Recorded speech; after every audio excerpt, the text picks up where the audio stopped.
Sur le terrain de leur résidence secondaire, ce couple assiste au déblaiement des dizaines d'arbres déracinés par une tornade. Le 24 juillet dernier, 3 domiciles situés aux abords du lac Beauchon ont été endommagés par des vents atteignant jusqu'à 115 km/h. Nous, on n'était pas là quand ça s'est passé. On est arrivé à minuit le soir, on arrivait de la pêche, on était dans le parc de la Vérandrie.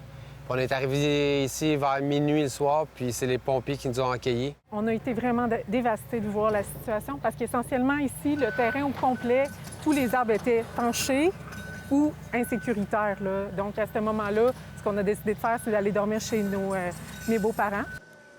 Si aucun blessé n'est à déplorer, ces propriétaires doivent désormais faire face à l'ampleur des dégâts.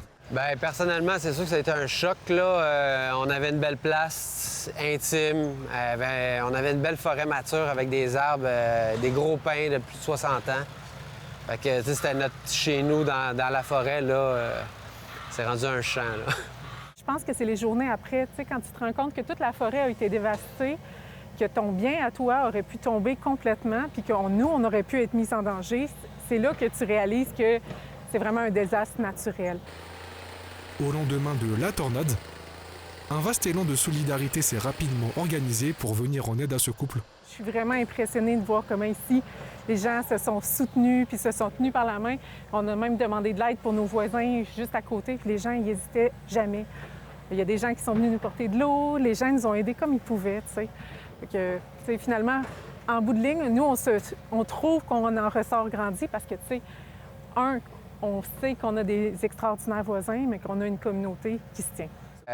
Tellement content puis reconnaissant de toute l'aide qu'on a reçue, là, tu sais. Je pourrais jamais remercier le monde assez, là. Afin de redonner vie à leur terrain, ces résidents de Montréal prévoient de replanter des arbres dès l'automne. Le passage de la tornade a également entraîné des coûts pour la municipalité, qui estime la facture à près de 20 000 $.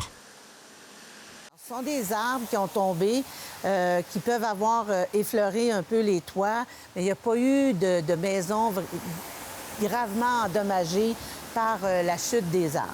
Donc, une fois que tout ça a été sécurisé, les travaux publics sont assurés par la suite d'ouvrir le chemin parce que c'est des dizaines et des dizaines d'arbres qui sont tombés de façon aléatoire, à droite, à gauche. Donc, on a dû, à la tronçonneuse, dégager le chemin et pouvoir ouvrir.